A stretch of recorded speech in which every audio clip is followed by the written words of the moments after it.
Tuesday, April 25th, 2023. Our episode from last week featuring Dean McCuba is being listened to and downloaded more than any other episode we've done to date. I think that probably has to do with the subject matter we covered during that episode.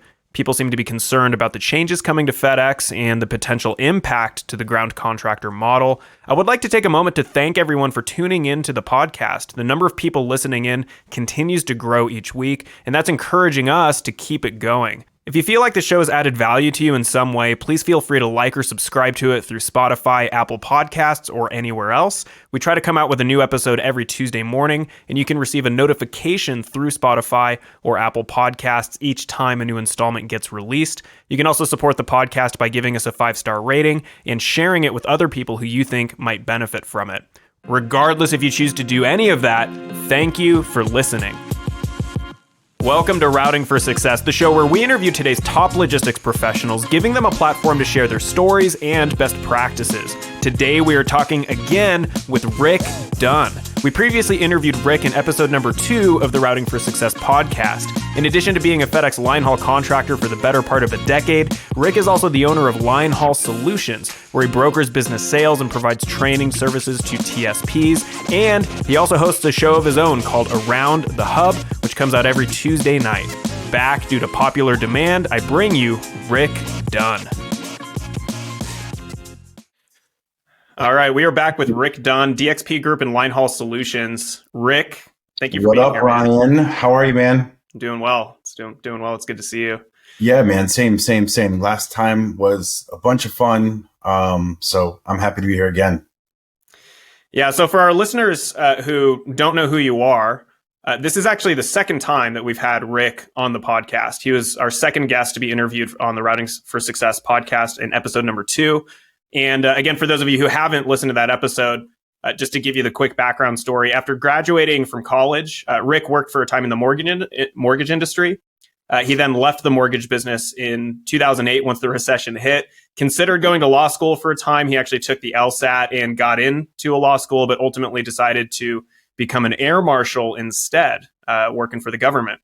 He became a FedEx contractor in 2014, which he pursued while continuing to work full-time, traveling around the country as an air marshal. So almost as a side hustle or side business during that time. But Rick eventually left government service and went into trucking full-time with his business partner, Darius, and has since expanded into doing trucking outside of FedEx, getting their own authority, and opening a consulting advisory business called Linehaul Solutions. And he has a show of his own called Around the Hub, where Rick discusses the Linehaul business. So if you enjoy the Routing for Success podcast, I would definitely encourage you to also check out Rick's show Around the Hub. And also, if you haven't already listened to episode number 2 of this podcast to hear Rick's story of how he got started, go back and give it a listen. But since releasing Rick's podcast episode, he's been one of the most requested guests to come back onto the show by listeners. So I wanted to bring him back onto the show specifically to talk about how Linehaul FedEx businesses are bought and sold and what that process actually entails. This is a subject that Rick is qualified to speak on because his company Linehaul Solutions posts routes for sale on their website, linehaul.info. And something Rick does perhaps more than any other services company out there is to support the buyer of a business after the sale has already happened. And a big part of that support structure is making sure the buyer gets a fair deal to begin with and guiding them through the process. So I wanted to bring Rick on to tell us about what those steps are. What are the things that someone should be thinking about, if you're already in the business thinking about selling, or if you're considering getting into the business of FedEx contracting. So Rick, thanks for being here, man. Let's dive in. That was fantastic. I'm going to clip that and play it like all the time. Whenever I need an intro, I got it now, man. Thank you. Put some music to it. Go for it. It's on. What up, man? How's everything? Things are good. Yeah. And current events, I guess before we even get into everything that we just talked about, big announcement from FedEx last week, I think it was. Is that they are going to be merging a lot of their subsidiary companies. And the big one that affects particularly you and I and the listeners to this podcast is Ground and Express and what's happening there. And I won't spend too much time talking about it. There's a whole 30-minute episode that we just released last week on this topic. But basically, the short story is ground and the contractor model is going to absorb express and the corporate model. And FedEx is going to, it'll be a few years, but they're going to be winding down the express corporate employee model and just giving all that package volume to ground. So, I think that background to this conversation is even more important because, Rick, there's probably some people out there thinking right now, hey, FedEx is going all in on FedEx contractors. They're going all in, and it might be the place to be. Maybe I should get into this thing. For sure. We just got, back from the Atlanta regional conference. Linehaul News put that on. It was a extremely, rewarding event for everybody who went. It was a ton of fun. Great food, good booze. And the vibe there was just, people are optimistic. And we went into this 2-year period of, this boom. You couldn't help but make money 21 into 22. Governments printing, PPP money and loans and inflation's going crazy. But you know what? E-commerce was going crazy too. We all did a lot of extra miles. And it was a really good time. And then all of a sudden, brakes hit. And it's January, and where the hell is the volume? And oh my God, my dedicated run's not going to run. I got to sell. I'm going into bankruptcy, and we're climbing out of that dark time. It was quick, and like most situations, incidents that we see in the Linehaul space, it was a small little outlier. And e-commerce, it's not going anywhere. And for any contractors who've been around, take a look at your market. Look at how many new hubs and stations have popped up. Why in the world are they continuing to build onto this hub and spoke system that runs extremely efficiently? Just ask, Amazon, how well FedEx in their ground model does.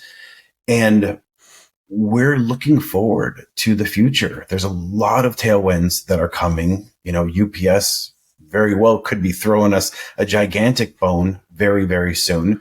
And with the FedEx One, the contractor model makes money. We have better margins. So why in the world is FedEx going to put those packages on their own trucks with their own drivers and worry about unions and payroll taxes and come to us? We'll carry that freight for you. You got a lot of contractors coming to this space that got money and have the ability to grow, and we would love to take that freight for them. So FedEx can be very tight-lipped at times with their plans and how it affects the individual business segments. But you talk to anybody who's significantly smarter than I am, which is almost everybody in this space. I go to the people who, just are on point with their knowledge and who they have access to. And everyone's looking forward to what this new announcement will bring. Important for me to get that out there because every single conversation I have now is, oh man, what is this going to happen? What's going to happen here? And is this the end of the FedEx ground contractor model? No, we make too much money. We're too damn profitable. Way too profitable. I mean, if you look at FedEx's financials, I mean, and it's all public record. They're publicly traded companies. So you can go to their website, go to the investors section. You can download the 10K, their annual report, the SEC filing for every single year. And you can clearly see how much money in revenue are they doing in ground versus how much money are they, revenue and operating income are they making for Express. And there's two things that stand out. One is that Express is hemorrhaging. I mean, they just do not make very much money at all. I mean, it's a really crappy business from a profitability standpoint, while ground has always been more profitable. And then the other thing that you'll notice is if you take the time just to look at the revenue, one of the things that I looked at is how much revenue total is FedEx Corporation bringing in, and then how much of that revenue is ground, made up by ground.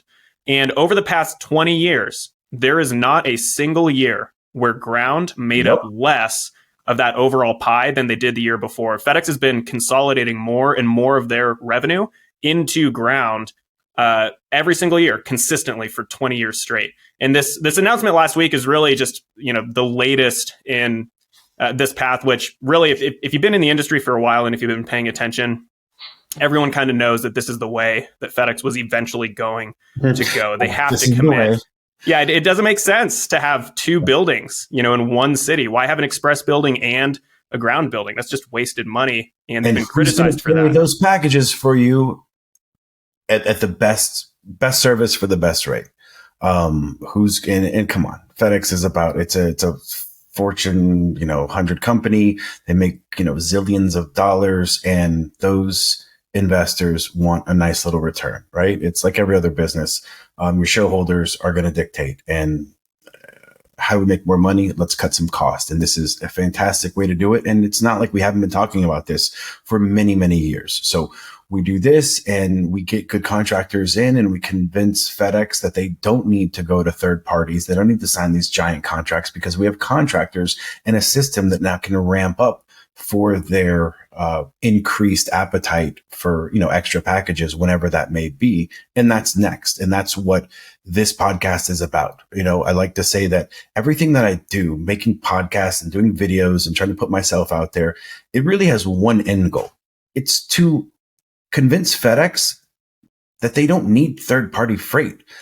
We've carried that third-party freight before. I know what they make, and I know what they pay. And I guarantee my FedEx business will do that for a lot cheaper, for a lower value. So everything is telling us that this is a great time to buy in. And if you're lucky, you're going to catch the bottom and pick up a business that wouldn't have been for sale, or pick it up for a couple bucks less than what you would have intended to had this been, 6 months, a year ago. Yeah. So what are the effects of this announced merger of Ground eating Express? And again, that's not happening overnight, but it already has been happening. They've been testing it out in some areas. That is the goal over the next few years. Well, one of the effects is, again, if you're thinking about getting into the business, this may be a good time to do it, because there's only going to be more volume going into the ground contractor model. That means more business opportunity for the model, and it may be a good time to get in. But also, if you're currently in it, if you're already a contractor, this may also mean that it's a good time to think about selling your business, if that's something that you've wanted to do. Like 2022, particularly, the past 9 months, not really a great time to sell the business, because a lot of earnings, particularly on the pickup and delivery side, you could speak more to the Linehaul side, but earnings just went down because of fuel and other things happening. And it just wasn't a great time to sell your business, because, and we'll get more into the details of this, but a big part of the valuation for a business is you look at the earnings, and then there's some multiple that you assign to that. And there's a lot of other things that go into it also. But if the earnings go down, the value of the business goes down. But one of the reasons this might be a good time to sell is because there might be a lot of people thinking about getting in. And when there's more demand, more people bidding for the businesses, more people inquiring and wanting to buy those route businesses or Linehaul businesses, the valuations go up. So I think that this is definitely a apropos conversation to talk about that. Talking to a guy who, tries to make his living off of investing my time and my effort into new investors into the space, I can tell you, I don't have enough time in my day to have conversations with all of the potential buyers that are out there. I got to hire somebody. If you're interested in coming to work for Linehaul Solutions, find me, because I need some really good help. Not to say that we don't have a fantastic team. There's just a lot of buyers that need lots of information and good education to be prepared to enter the space. I don't have enough sellers. There's not enough people that want to sell good businesses at a reasonable price, in a price point where, buyers can take it over easily, or the business can't go SBA, or whatever the reason is. And so we've always seen it. We've always seen there's always been much more buyers than people who want to sell. But that number, from my day-to-day experience, and maybe I'm too damn close to it because I spend all day long on the phone, that gap is widening. I mean, I have 100 plus buyers that if I had a business for them, they would be ready to go immediately. And there's just people that don't want to sell. And that's good. That's great. That's me as a FedEx owner. I'm watching my value and my business go up as a contractor. So, at the end of the day, we're all about the money, right? Let's not sugarcoat it. I want my value to go up. And so it's an exciting time.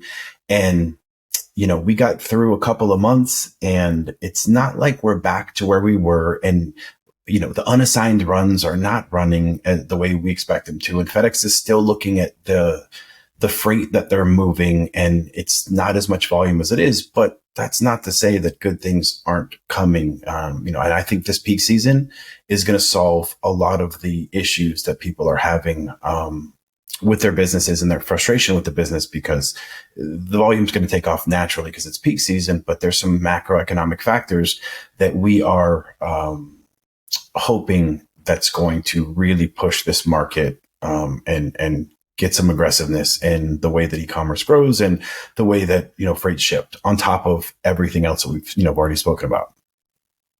Well, let's dive into it, Rick. So for someone thinking about selling their business, what are some factors that play into that decision as to whether or not they should stay in or whether or not they should sell the business and move on? Everybody, that's an individual decision. Is the business making money? Are you turning a profit, and are you, content with the money that you're making starting off? Now, if you are, then what's the reason to sell? Is it, you've been doing this for 20 years and you're burnt out, retirement, you want to just move on to the next best thing. You want to get into, another business model, laundromat seems to be like the new favorite. I want to sell my FedEx business and get into laundromats. Awesome. Whatever it is.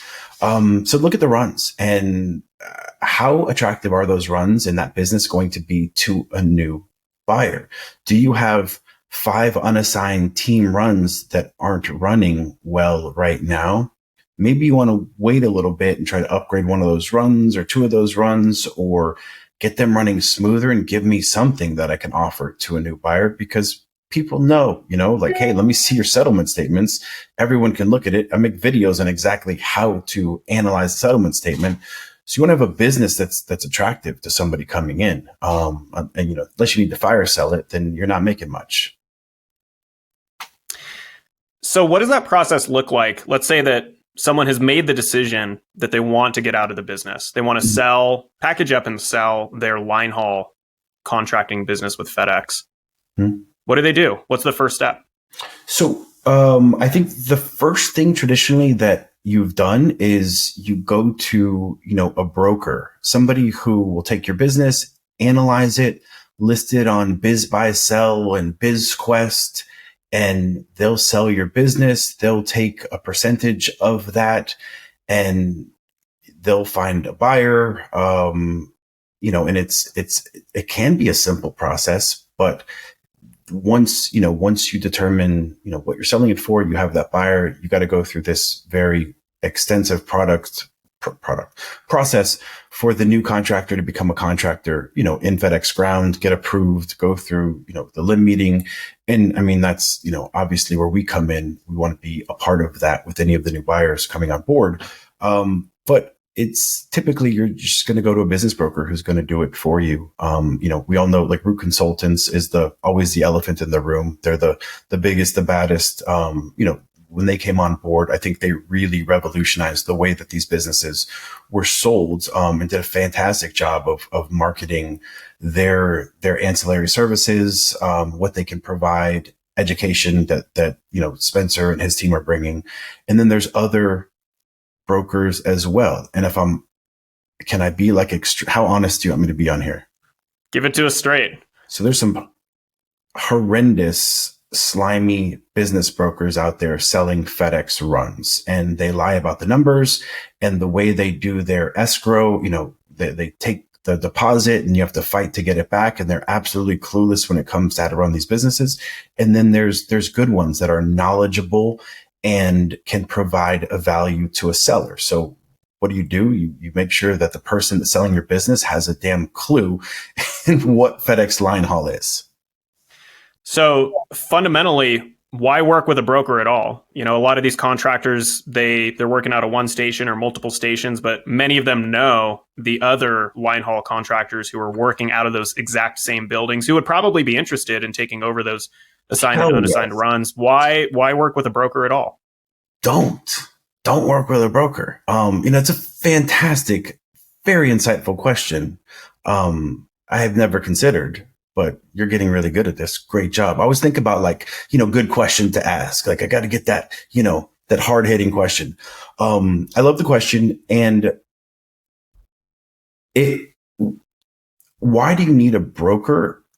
I think I'm the perfect example.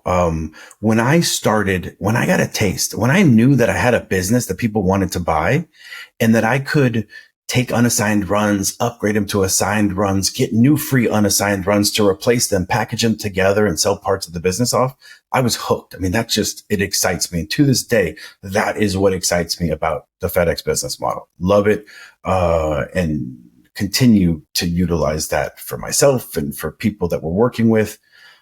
You're building something and you're adding value very quickly at times that people want to buy. And if you get lucky and you put in a growth opportunity for an assigned run and you get that, that's free. It's very in demand. If you're able to take that unassigned team run and upgrade it to that 6,000 mile dedicated team run because your SRS score is fantastic and your points on that run are good, I mean, that's exciting.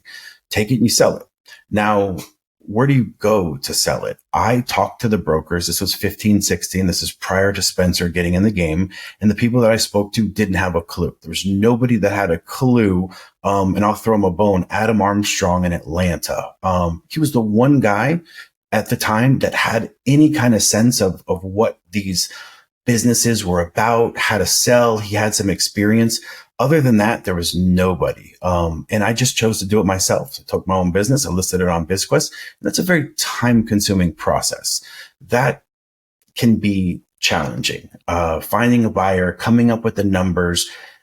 You got to have some really good background and understanding what a buyer is looking for to do that successfully. And you talked to me those early days. I didn't know what I was doing, but stumbled through it and I got good. I sold one business, sold another business. Darius and I were like, oh my God, like this is money we never thought we'd have before. We're rich, like let's, and we blew it all, of course, because that's what you do. But that process taught me, how to do sales. I didn't have I did mortgages, but I never read a book on sales. I didn't know how to sell. And that taught me how to interact with buyers, how to put my presentation together. And if you're willing to put that time into it, it took me several sales to get comfortable before I was willing to do it for somebody else, before I know somebody. So your best bet is to find somebody in that market that say, hey, I want to sell you these runs. Now understand that a contractor is always looking for a low ball deal. They want the fire sale and they're going to, expect a deal. But if you have somebody and you have a good run in certain markets and certain times, people are willing to pay whatever. In Woodbridge, even now, it's such an aggressive hub where the values just continue to go up. And if you have that 500-mile solo run to Shenandoah, down south, people are paying top dollar for that run and they have a lot of money. There's a lot of cash in there. And you're not coming to me to sell that run for you. Sell it yourself. Just go to the yard and say, hey, I got this run for sale. Someone's going to buy it.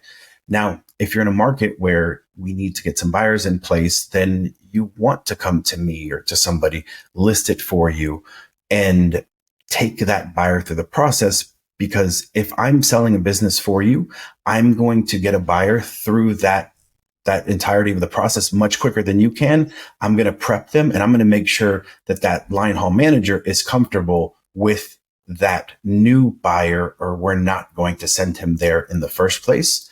So I think the value that not just me, that a broker can add can certainly make the sale of your business go much smoother. And you could probably get more money for that sale depending on what the business is. And it's important to note that not all FedEx businesses and FedEx runs are created equal. Yeah. And, as you talk about that, Rick, one of the things it reminds me of is, and I hope you don't take offense to this comparison, but give me a chance to explain it first. It reminds me of working with a real estate agent to buy a house. Now, I bought my house a few years ago, and my realtor was okay, but I came out of that thinking, what value did they add to get 3% of my home sale plus the realtor on the other side of that transaction got 3%, so 6% of the home sale. And my initial thought was, oh, that's a ton of money. I could have done this on my own.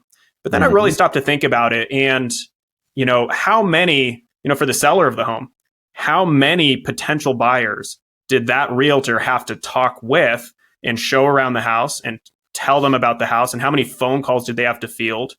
that the seller was shielded from. They didn't have to deal with any of that. The realtor took care of it. And then there's also the aspect of, what are the steps? I have no idea. I have some idea now because I've been through the process once, but if you were to ask me, what are all the separate pieces of documentation you have to make sure that you're executing this thing correctly? I have no idea. I wouldn't even be able to tell you where to start. And so having a professional, where that's what they do, involved in the process, I feel like that is tremendously valuable. And it's something that, a lot of people probably overlook.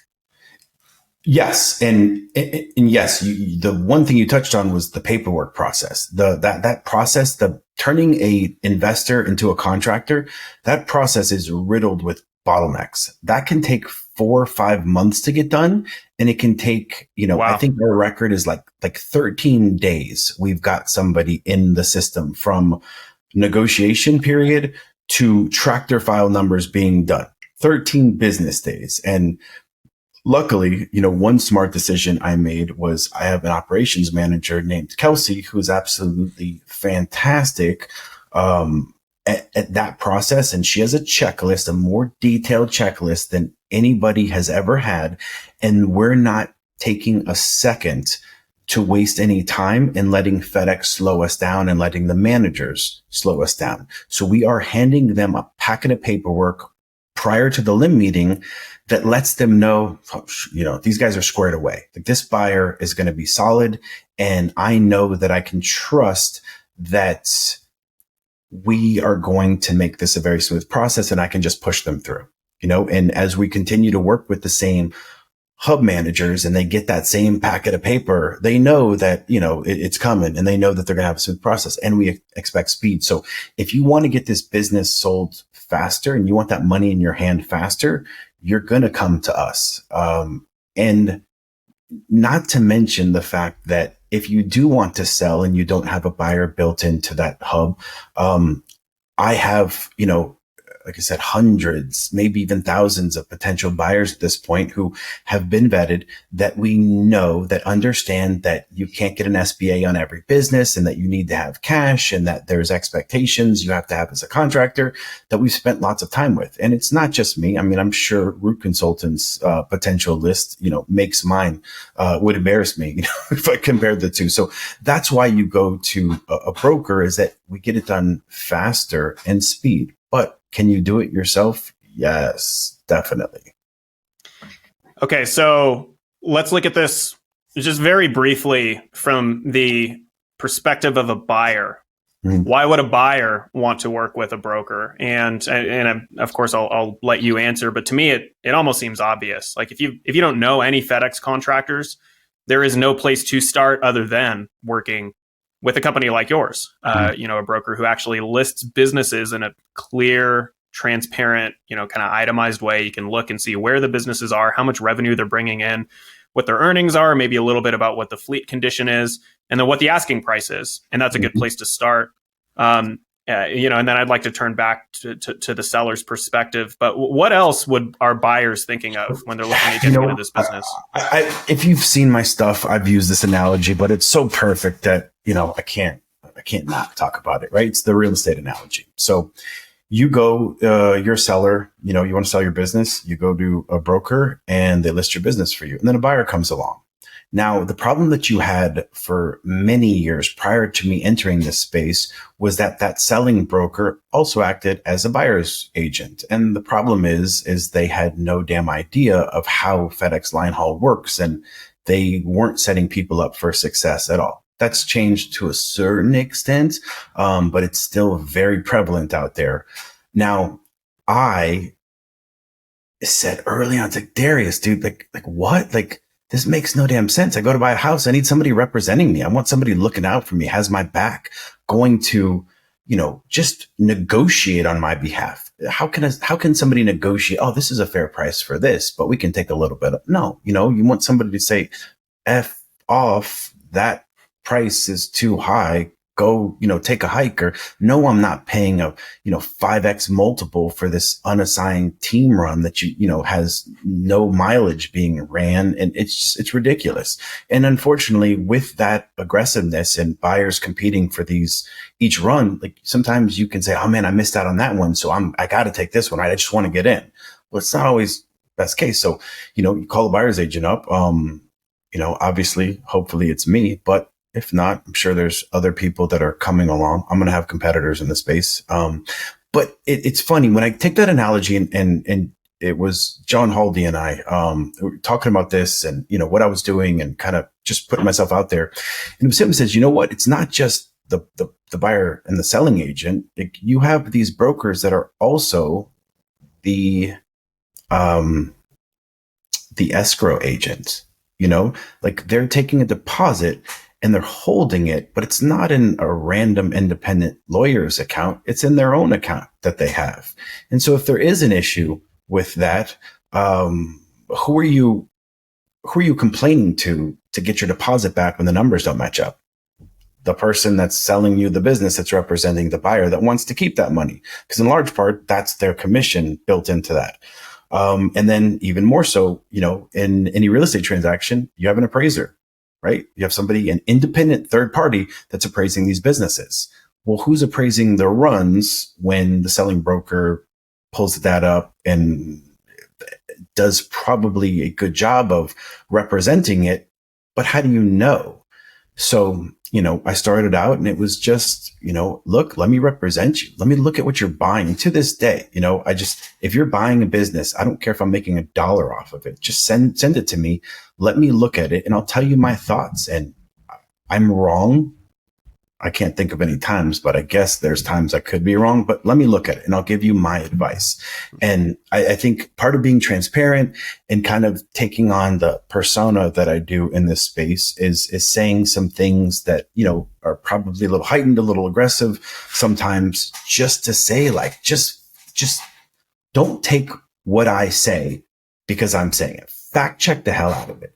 Like there's plenty of really, really good CPAs and accountants and advisors and contractors that have been at this and much more successful than I've been. Fact check what everybody says and make sure what you're buying. Is it a great space to get in? Hell yes. But not all businesses are created equal when it comes to Linehaul. This 3x deal that you're getting versus that 3x deal that you're getting, which is 3x of a multiple of the net, which is typically the valuation that people have talked about over the years. Those are two very different businesses. The way that they come up with those numbers, the way that those runs run, how much time you have to be involved in that business. You got to look at each business individually and take it on its own. Don't say, oh, this Woodbridge business was, it ran like this, so I'm going to buy this Atlanta business because, I'm getting a better deal on it because it runs the same. It's not the case. So let's go back to the process. So, and everything you said there just made perfect sense. And again, going back to the real estate analogy, I'm happy that we're in sync on that because it's exactly what came to mind for me. So let's go back to the seller. So they've decided that they want to sell their business. They've considered whether or not they should just sell it on their own or if they should work with a broker to help them package up and list the business, give them some advice on what they think it's worth, and then do all the heavy lifting in terms of fielding all the phone calls and showing it and talking about it. They want to have a broker handle all that because they're still running the business themselves. Mm-hmm. So they've made that decision. They connect with a broker. And then what happens from there? What are the first pieces of information that broker is likely to ask the contractor who wants to sell their business? What types of questions are they going to have to answer? Yeah. And what types of pieces of documentation and paperwork are they likely going to have to submit right up front? It depends on who you're talking to. If I am selling your business for you, I don't want to see your tax returns. I don't care. They mean nothing to me. And I mean that very matter-of-factly. I don't give a shit. Can I say that on here? Yeah, go ahead. Hold on. We can cut that. I don't give a crap about your tax returns because they don't tell me anything. There's no data in there that I want out of it at all. I want to see the A1, right? That is your contracted runs with FedEx on the TSPA Schedule A. Schedule A1 has them listed. That's the runs you're contracted to do. And then I want to back up what they do with settlement statement. I want as many settlement statements as I can get my hands on, but I'll take, 8 to 12 recent ones. Don't give me those peak season ones and say, this is what my business is doing. I'm sure it was doing that during peak season. Let's see what's doing right now. I'd love a payroll journal, but I'm willing to take what you tell me you pay the drivers. And I want to see a good truck list with miles, and I'll determine the value on those trucks. That's it. That's all that I want to determine a value on your business. Now, if we determine, and let's get specific, right? Denver, Colorado, I got 3 dedicated team runs, 4 unassigned, AM runs and 2 unassigned, and I got 12 owned trucks that I'm going to sell. That's going to be a $2+ million business. Let's go SBA. Let's call, again, I'll throw him a bone, but I'm always calling Brett Hucka Ready Capital first. He tends to be like the go-to for SBA, and he's been in and around for a while, but I'm calling him up and I'm saying, hey, can this business go SBA? And what's he going to say? Well, give me the tax returns, because he sure as hell cares about those tax returns. So then I'm going back to the buyer and getting that information. And this is all part of that initial conversation. So what we want to do, how we're trying to finance and sell that business, may make it to where I don't care to value the business, and I'm not going to sell the business based on tax returns. But obviously the SBA is going to need that to determine if they can. So we're going to need that as well. That's it. Like, there's nothing else that I'm going to need to come up with a value or start selling. I'll list that business based on that. And depending on who the buyer is, and lots of people want lots of information. They just need, I need to see more. Everything looks great, but can you give me a little more? They don't know what they want. They just want more. I've lost more buyers in that scenario because there was nothing else to give them than what I was showing. This is it. There's nothing more. And people watching this that have spoken to me probably get frustrated when I say, look, this is it. I could data dump the hell out of you, and I could throw things at you, but it's not going to change whether or not you should or should not buy this business. So settlement statements, payroll, truck information. Was that A1. it? Was there another one that you had mentioned? A1. A1. What is that? The A1 is your Schedule A1. It's part of the TSPA. It shows you exactly what a business owns, and it'll show the routes. Hey, truck 1, 2, 3, 4, 5, 6 goes from point A to point B back to point A 7 days a week. Got it. Yep. Now, I've had other brokers tell me that something that they like to do is get full copies of like an entire year of bank statements. And the things that they're looking for is something. So you're shaking your head no, but one of the things they said they look for is, particularly with contractors who have been in it a long time, there's a lot of McDonald's runs. There's a lot of personal, not the drivers, but the owner, fuel. There's personal things on there that happen to get charged to the company credit card. Ryan, and Ryan, the only reason that you care about that is if you're selling the business based on the tax returns. Mm-hmm. So I could care less. So you need the add backs, right? If you're looking at the tax returns and you're trying to sell the business off the tax returns, the business is, every FedEx Linehaul business is going to make like 5% of what the net income is, right? Because why? You're trying to get that number down, and you're buying trucks and you're chasing depreciation. You're coming up with every last expense you possibly can. If you looked at mine, Darius's FedEx business, you're going to see some creative things on there, expenses that we take that are legal, but that you're not going to take on that business. It's just unique to us. So I want to present a business that is the closest example of what somebody is going to own and have. And I don't need to include things that the buyer does that's not relevant to them. We've bought in businesses where, or we sold businesses where like there were private planes involved to get the owners, from point A to point B. I'm like, probably not going to include that expense in there. I don't think you have access to a private plane, in that scenario. And maybe you do. And when we're running your numbers, if you want to include those costs in your business, let's do it, because we want to take your tax burden into account. But that's not going to affect the price of the business. And we're not going to go to a seller and say, hey, I'm going to do this differently than you are, so I want the price to come down because I need a private plane for my business. I wish we could, but it's not going to happen. So they connect with you. A1, settlement statements, payroll, truck information. Then what are you doing with that information once you have all of that gathered?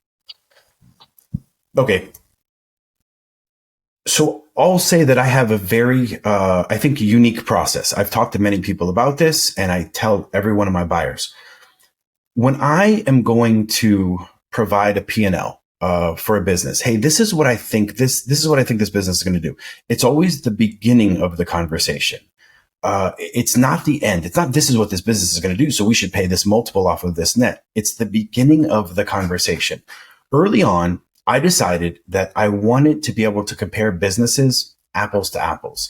So there are things I didn't include and did include, and kind of took data, extrapolated it in my own way that would be different than what other people do. And if you had other people on, they would say, dude, Rick Dunn doesn't know what the hell he's talking about. Like, you can't do that. So good for them. This is just the way that I start the conversation, and I want to come up with an end net amount based on a very insightful conversation over multiple times with a buyer. And before we start negotiating on businesses, when I'm having that initial conversation with a buyer, I want them to understand how these numbers are relevant. It's the most important conversation. And the first thing I want to do is ensure that that buyer is very familiar with the FedEx space and educated on the runs and how they differ, to be able to compare two different businesses. Nobody's looking at just one business, they're looking at two. And so the numbers that I enter into BizQuest, BizBuySell, my P&L, they can be very different than, like what Root Consultants is going to enter. And that can be very different than what like another broker decides to put. And that can be very different than, what a traditional business broker, non-FedEx, sells. Like, they're going to have a different way they come up with their numbers. And that's going to be different than your accountant, your CPA is going to come up with, which is going to be different than what, your SBA lender is going to do. So it's different. So I want to see the A1, and I want to separate fact from fiction. And over the past 2 years, it's been a very exciting, like, action-packed novel that was being written about FedEx Linehaul. There's so much extra runs, so many extra miles, and that's Linehaul. Like, explosive growth is why you want to get into Linehaul. So that's, for most of the time, it's very possible. But it was a bit extreme the last couple of years. So I got to take out, some of those numbers that I don't think we're going to be able to achieve anymore, especially in the local. A1, let's look at the revenue that the runs are going to do. And it's important to note that you look at that A1 and you'll see that solo AM run scheduled for 8 days out of the week, 7 days out of the week. And we can run the numbers based on 7 days, but then we have to look at the settlement statement, and we have to make sure that run is running 7 days. And if it's only running 5 days, we're only giving it 5 days. And that's very typical. You'll see a 7-day run on the A1. It's running 5 days. During peak season, it ramps up to a 6th and possibly a 7th day. So what numbers are we putting in there? I'm putting in 5 days, not 7 days, because we know it's not running for 7 days. So we take the revenue we generate off of the settlement statement, and we know what that business is going to bring in. Now we have to come up with our expenses, right? What's your biggest expense, Ryan? My biggest expense, payroll. Boom, payroll. We got to consider payroll. Where am I getting those numbers from? Payroll journal, right? So if I didn't have a payroll journal, where can I get that number from? I'm okay asking a seller, like, hey, what do you pay your guys? 60 cents a mile, 65 cents a mile. Okay, I can do the payroll calculations, the taxes. I know what it's going to be. And then there's workers' comp. I can come up with a payroll amount. But there's workers' comp. So if I'm looking at history and payroll journals and tax returns, and I'm considering workers' comp, we got a big problem there. The amount I pay for workers' comp is going to be different than the amount a new person pays coming on board. Workers' comp goes down as you continue to run a successful business. So somebody new with a brand new business is going to have a higher workers' comp rate. So I can't take actual figures that have been, for the past however long on workers' comp, because it's not accurate. So what do? I probably call Dave or Joel up at CIA, just because, I know they're going to text me back immediately and say, hey, what do I include on this on my P&L? Oh, well, Mississippi is going to be 4 cents per dollar, and, New Jersey is going to be 17 cents. But, if we can use the previous person's data. We can get that down. So I want to get, that's a huge expense, workers' comp, especially in certain states. So that number we have to nail down. Now, So quick question for you on that, Rick. So I've heard other brokers advocate for basically never doing a stock purchase and instead doing an asset purchase. So, and just to clarify for our listeners who might not be totally clear on what the difference is between those two things, you've got a corporation, FedEx contractors typically run under an S Corp. So they've got their corporation, Ryan's Trucking Company Incorporated. And I'm a FedEx contractor. I'm going to be selling my business. One way that I could sell the business is just to say, okay, I own 100% of the stock for Ryan's Trucking Company Incorporated, and I'm going to sell that stock to someone else. And then they will continue operating under the company Ryan's Trucking Incorporated. The other way that you can do it is to say, I am going to close Ryan's Trucking Company Incorporated, and instead, I'm going to sell you all of the trucks as assets. I'm going to sell you the rights to the contracts as assets, but you have Rick's Trucking Company Incorporated. And so you're buying all the assets, and there's trade-offs to each of those, which we could get into if you want to pick that apart, but I want to be mindful of our time. The reason I bring that up is, as I'm listening to this, one idea, if I had a FedEx business that I was selling and I was thinking about the workman's comp, or even more so, if I was thinking about getting into the business and you told me, hey, you're new at this, your workman's comp is going to be higher than what the seller's was. Well, I would say, well, why don't I just do a stock sale? If I take over their business, do I inherit that better workman's comp rate? Is that how it would work? Yes. So I can leave it at that. I can tell you all the reasons why you sure as hell don't want to do that. Yeah. You can leave it there. Up to you. No, let's not leave it there. Yeah, go ahead. So with that history that could be beneficial in terms of borrowing money or lower rates on stuff, you are inheriting all of that business's negatives and getting very few positives. So you're getting that SRS score, whatever they have, all of those negatives they have on it, the SRI that they've accumulated those points on, that's yours now. When you buy a new business, it starts fresh. You're at zero. You have nothing on there. Now that's good and bad, because when you're a new business, you have 0 miles, and miles is the dividend divisor quotient, whatever it is, the bottom number on the equation, is your mileage. So if you have more miles, you get a better score. And when you're brand new, you don't have the miles. So you're inheriting their SRS issues. You're also inheriting any issues that could have happened in the past. So 3 years, you sell me Ryan's Trucking, and 3 years from now, somebody shows up and they're like, yeah, you violated my rights because of when you did this. Now I'm stuck with that. You better believe they're coming after me. I own that business. My lawyer could have got you to sign something saying, it's not, I'm going to take ownership of this, but come on, in America and 2023, I'm getting sued. That's for sure. So you have to deal with that. If your percentages on your runs, if they're dipping low, close to 90, they don't reset. That's probably the biggest issue. Very few people are running at 100%. A lot of times we're selling businesses so we don't lose the runs, or we're selling runs so we don't lose those runs because our numbers are dropping. They don't reset when you do a stock sale.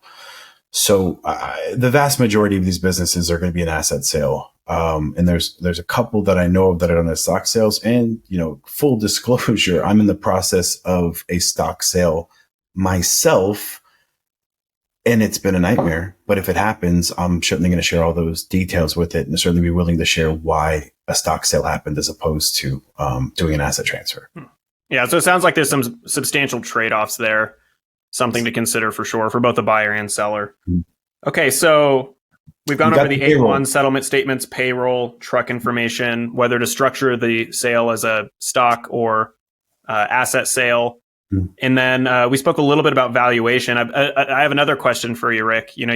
One of the things you had mentioned is, if you were to give all of this information to a number of different brokers who specialize in FedEx, yep, you're going to receive a number of different valuation methods and probably a number of different valuations themselves. So if I was a contractor looking to sell my business, is the advice that you would give me is to talk to multiple brokers and get multiple opinions on what you think the business is worth? No, Definitely not. Just Why? contact me. Just call me. I'm right. They're wrong. Uh, Yeah, I'm talking to no, the man. I think that you are seeing a community in Linehaul. You're seeing people have access to one another. It started in Dallas last year. It's continued on. You have vendors and new people in the space. And you had Atlanta happen, and then you have Dallas coming again. And so I think that naturally a lot of our ideas and thoughts are going to be merging together, and you're going to get my goal in a lot of different aspects of what we do, but valuations of the runs is to come up with something that Linehaul supports. We do this. This is what we do. We do different than you, and we do it our way. But in our own little niche corner of the trucking industry, this is how we value a business. And when people are coming in or people want to sell, they can run the numbers themselves. They can decide what they're going to sell. Or there's a calculator, that comes into play on how that is. But do you talk, when it comes to selling, do you talk to, again, honest transparency? No, because most of the brokers don't know what the hell they're talking about when it comes to FedEx Linehaul. Honesty. And I'm happy to talk names, and I'm happy to talk about conversations that I've had with people, because it's been a problem. Like, there's been these people that want to take a 12% cut on selling these businesses for hundreds of thousands of dollars, millions of dollars. They don't have a damn clue of how this goes. And do I have a conflict of interest in saying that? Yes. Yeah. So much so that I started a business, that would assist buyers so that they didn't get taken for a ride and they showed up on day one ready to go. But there's some good players. I say names of people that I like, that know what the hell's going on. For all the press that Root Consultants and Spencer Patton has gotten over the last year, they run a tight ship, and he's got some impressive ass people that work for him, and they do it well, and they do their thing, but their numbers are solid. And even if their valuations are high, or they'll always justify them, and they'll give you all the information, which I can appreciate, because that's a unique thing. And that's been a very unique thing in this space. And I think FedEx Linehaul contractors and new buyers aren't going to let certain people operate in this space anymore just because they don't provide value. It's going to be, capitalism, best product's going to win out. So you take we talked about payroll, right? The next thing is fuel, right? And fuel is a huge topic. Now you have people, John Haldy, even Becky at Linehaul Central. There's some people who remove fuel out of the equation completely, and I'm very okay with that. If we just ignore the fuel. For a seller, you're going to kind of lowball the value of their business or their net, because most of us are making a profit on the fuel surcharge. If you leave the fuel surcharge off because you're leaving the fuel expense off, especially if businesses that run heavy spots, you're not going to take into account some profitability. So I don't do that, but I do recognize fuel can be problematic. Let me ask you this. If you're selling your business, how would you include fuel in it?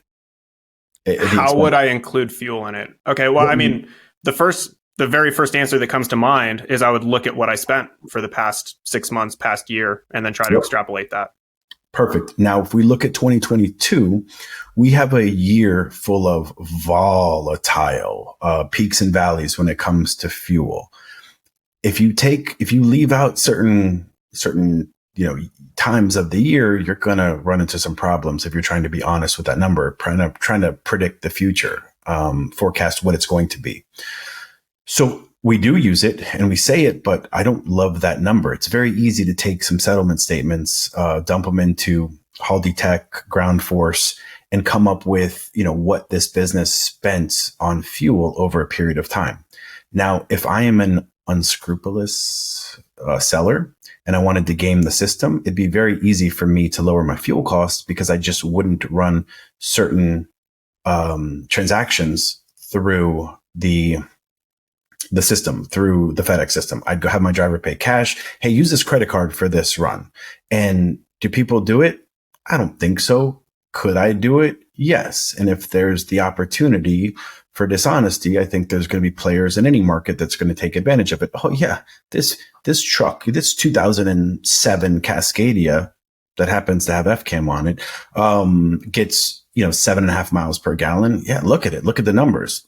Does no, it doesn't. So when it comes to fuel, I very, very controversially use a number, a percentage, a ratio that I deem to be appropriate for that truck on that run in that market.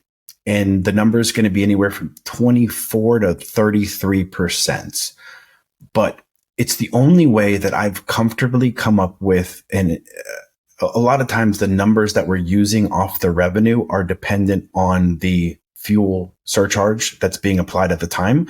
So I'm changing that number based on my revenue. And we have a little formula matrix that we've come up with that it works pretty well. And it's pretty accurate when you compare it to any of the other softwares that are coming up with, margins on fuel, ratios on fuel.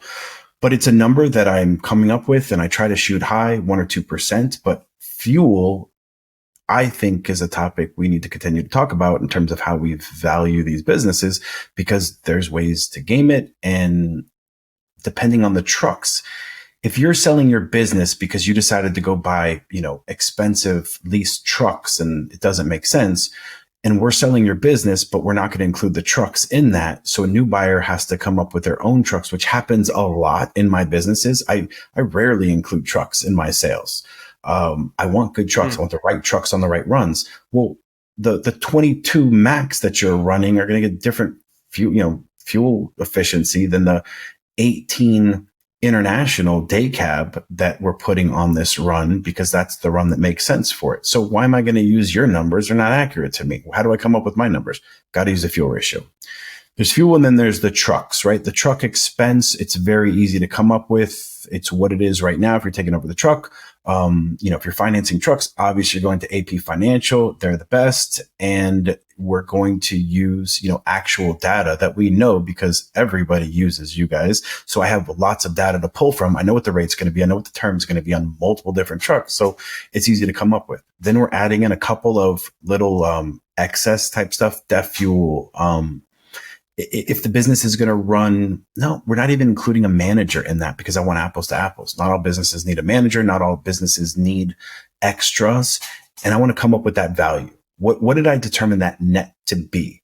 So now I have a system that whatever business we're comparing it to, we have an apples to apples type comparison for that business, and it doesn't include other numbers. Now, the important thing to note is I am taking that number, assuming a driver runs every day out of the year, no breakdowns, no sick days, no weather delays. I want that number based on a perfect year. Is that accurate? No. My numbers, I tell people, the first thing I say is there's nothing about my numbers that are accurate to you. This is just the beginning of a conversation. I'm including things in there that in a perfect scenario that we know won't be there. But I'm not including things in there that we know we're going to do. Those slip seating, those trucks, the extra spots that you're going to get during peak season, running extra trucks, all the peak bonus money that you're going to get, the extra truck that you're going to run. I'm not including any of those numbers in there. And I'd say 95% of the time, I'm lowballing the net, because I think that it's the only way to really value a business. And yes, I know there's people that will sell a run that's done the same thing for the last 3 years. And you can look at settlement statements and it runs perfectly, but it was never put on the schedule. Why was it never put on the schedule? Why do I not see this on the A1 if it's been running consistently for 3 years? What is it? Like, I'll have the conversation. Oh, this market doesn't add it, whatever it is. I'm not including it on my valuation. That turns sellers off to me. People won't come to me over that reason, and I'm okay with it, but I'm not using that. We come up with a net, and we come up with something that we think makes a lot of sense, and we determine a multiple on that. And not all multiples, like there's really great runs. There's runs I call white whales, which are AM dedicated runs, solos, doing over 550 miles a day. And they run 6 days a week, not 5, not 7. They consistently run six 6 days, and during peak, they'll probably ramp up to 7 days. That's my highest multiple I'm giving. I'll give those a 4.5 times X all day long. So if you see one of those businesses for sale, you should pay 4.5 times X. I know you can get a 2.5, 3.5 times X off of another business, but so what? Take the perfect run that everybody's been chasing and take an extra year to pay it off and have that run, build an entire business around the infrastructure that run's going to create for you.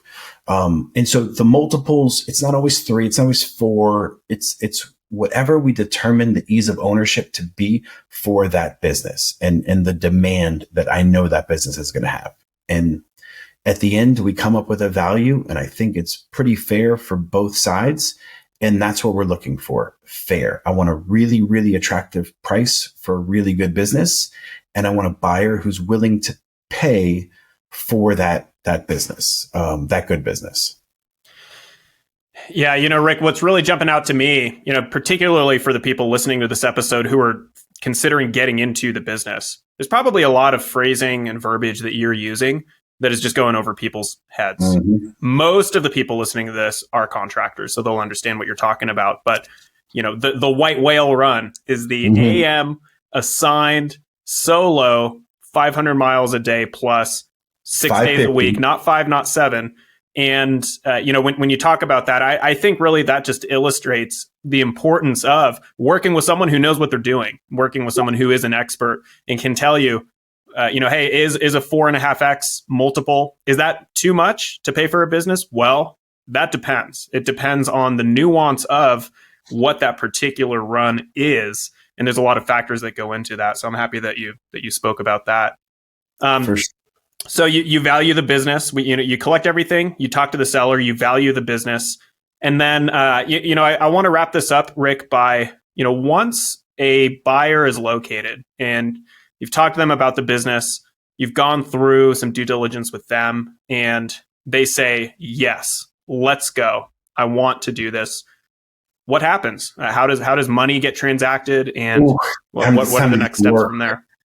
It's time to get to work, and my team's getting involved, and we want to move you comfortably but quickly. So the first thing we want to do, we're going to the seller, and we are getting an LOI signed.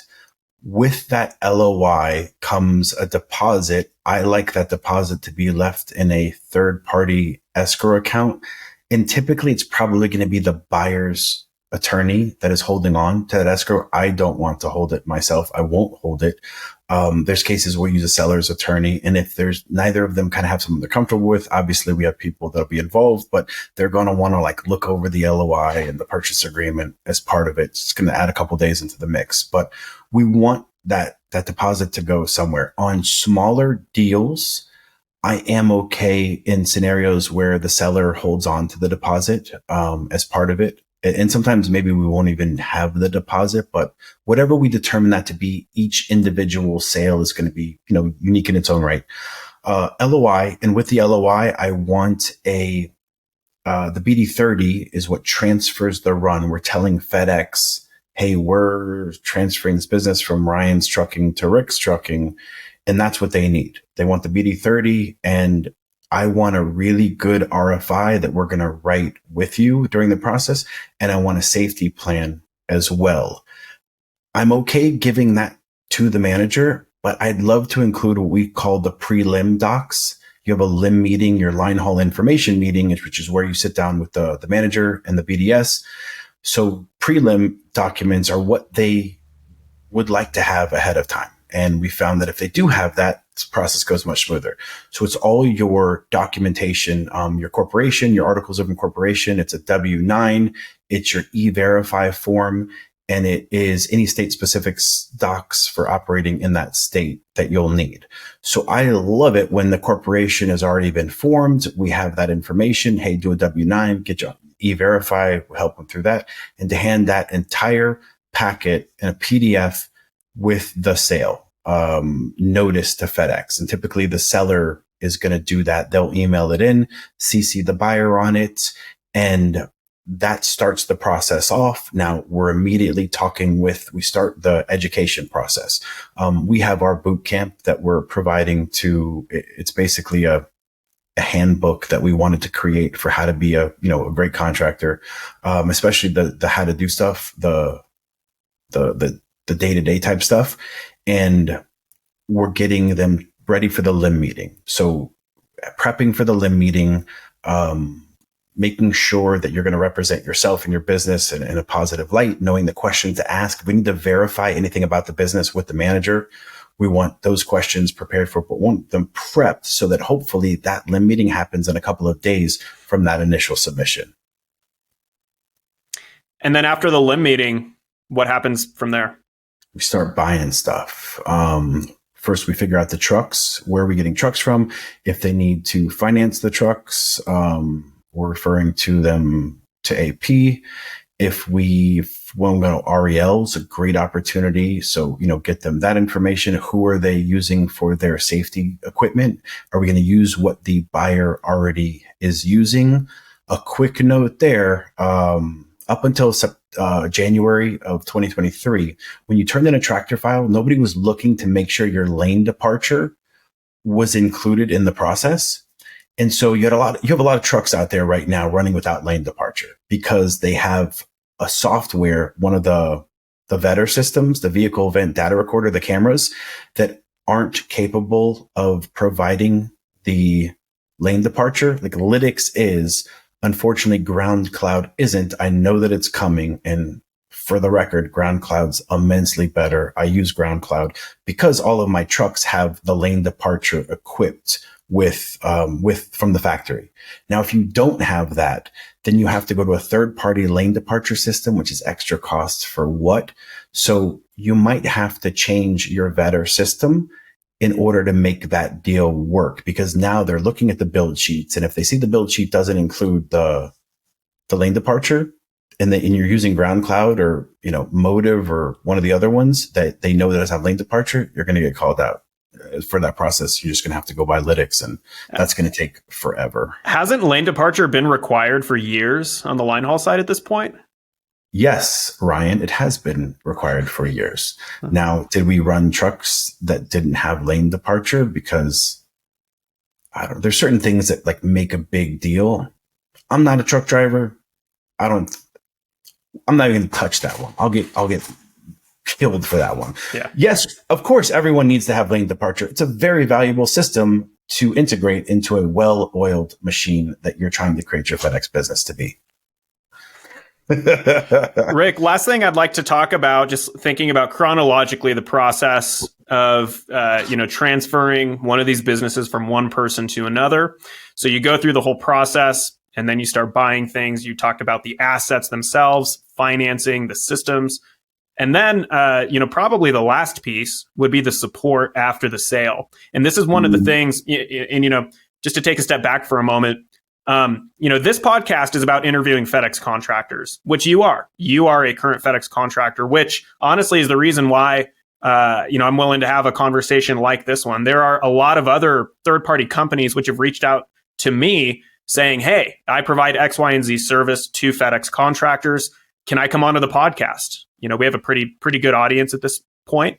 And many of those people I've said, maybe at some point in the future, but really I want to stick to the bread and butter of what this podcast is supposed to be, which is interviewing FedEx contractors, which you are. And I feel like that is a good thing. If I was someone who wanted to get into the business and I really had no background in trucking and I didn't know all of the intricacies of FedEx, because FedEx is not going to train you. They're going to expect that as soon as you are the contractor, you better know how to show up day one and get on it and perform. And they're not going to tell you what to do, but they will penalize you if you don't know what you're doing. So having someone who's in the business themselves, I feel like is a really good thing. So Rick, tell us a little bit about the support system after the sale closes that you typically offer to people. I appreciate you having me on. A lot of fun. This is great. And I'm a contractor and I'm going to continue to be a contractor, and I'm buying more runs. And as I can, make more money, probably going to invest in even more runs. Now, the most important thing when it comes to a new buyer coming in is be educated. Be prepared to run that business from day one. Now, if you're using us, don't you worry. That's a definite. Now, and if you're not using us, if you're buying it directly from the seller, make sure that seller, you are running that business with them. When you start that tractor file process, if you're not comfortable with running payroll, and if you're not comfortable with interacting with the drivers and the terminal, then you probably need to get that, really quickly. If you don't know how to look at the vetter cameras to analyze safety and make sure that you're not failing your KIs, it's a huge deal. Now, for the people coming in, every buyer, it's very similar. It's, hey, I have a good chunk of money. I want to buy a business, make great returns on that money, but I kind of don't want to be that involved in the business. I want a passive turnkey business. Now, you can argue what is and what isn't. A lot of it has to do with that business, but there are many vendors that have popped up that will make this space immensely more rewarding for you for not a lot of money. Around the hub, Christian and I, what we've done is try to showcase a lot of those, because our focal point is really not to contractors, although, they're welcome. I think they're getting a lot of information on it, but I want to show new contractors how to run their businesses very effectively from the beginning and easily. Ease of ownership. I'm lazy as hell. Like I want to run my business. I want somebody else to run my business for me, and I want to collect a check. And I'll get involved when I need to. And I want everyone to be able to do that too. So we are, in Atlanta, we interviewed all of the vendors that were at the show. And so we put stuff out there. I've had Emily on before. I'd love to talk to you about AP. And I say AP because you guys are the best when it comes to new buyer financing, right? If you want to buy a truck in your brand new business, I don't know where you think you're going to go if it's not AP, but it's not like people are just begging to lend new trucking companies money right now. You guys have had a niche in the Linehaul market, and it's very much appreciated. Recruiting is the most important aspect of running a FedEx Linehaul business. The most. Recruiting is most important by far. Second used to be the truck. Now it's safety, but recruiting is way beyond that. If you're successful at recruiting, you're going to be a successful contractor. And if you're not successful at recruiting, you damn well better make sure you find somebody who is. And there are phenomenal people in this space that are going to find you great drivers at a very reasonable price. Pay them for sure. And so I think what we're seeing now, really for the past year or two, are people that are just providing so much service to this space and creating products and coming up with technology that just makes this such a more rewarding place to be in. More money, less expenses. Hell, what can go wrong? The REL fuel card is revolutionary in what Pat and Tyler were able to put out. Like, you want to lower your expenses, you damn well better make sure you're using the REL fuel card, especially with those teams that are running all over the country. You make sure, the first thing I do when I look at my settlement statement is I scroll down to the bottom. I don't even care how much I made. I care where my driver's fueled up. It's that important, that much of a game changer. And that's something new. They were able to come on and lower everybody's fuel expenses significantly. What's next?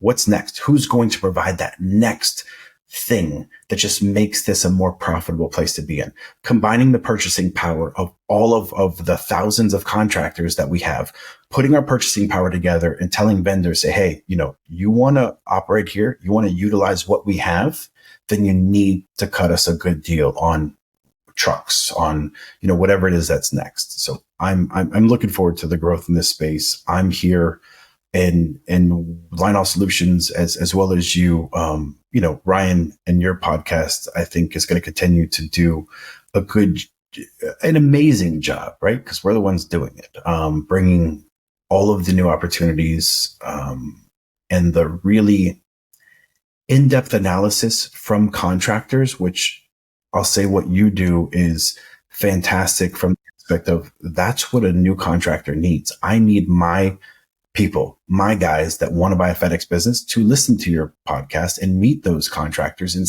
share those best practices, because for the first time ever, we have a sense of unity in the Linehaul space that did not exist years ago. You had that guy next to you that you were cool with. You had his number. Hey, any drivers that are free? What do I do here?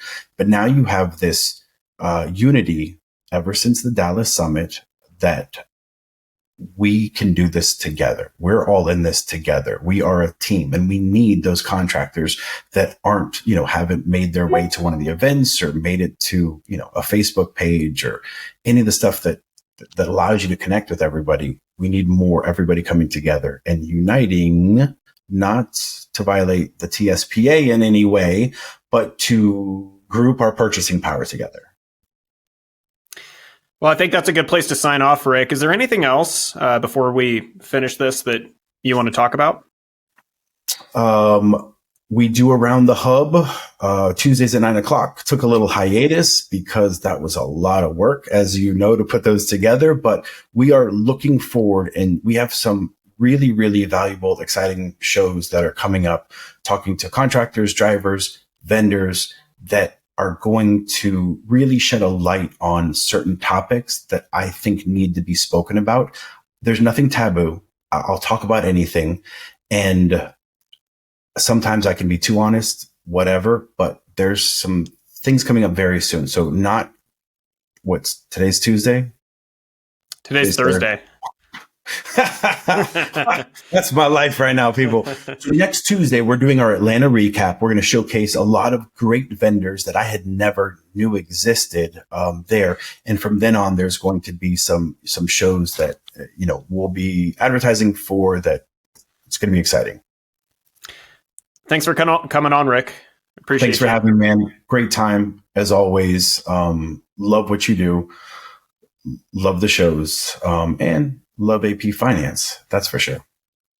Routing for Success is brought to you by AP Equipment Financing. In today's competitive market, it is essential to acquire the right trucks at a fair price and finance them in a way that makes sense for your business. Leveraging their extensive network of truck and van suppliers, the experts at AP Equipment Financing will help you locate the best deals on step vans, cutaways, panel vans, and more. Deliver them straight to your facility and finance them with low monthly installment options. Click the link in the description or visit apfinancing.com for more information. Routing for Success is an independent production of AP Equipment Financing and is in no way affiliated with or endorsed by FedEx Corporation, FedEx Ground, Amazon, or any other logistics company discussed herein. Thank you for joining us for this episode of Routing for Success.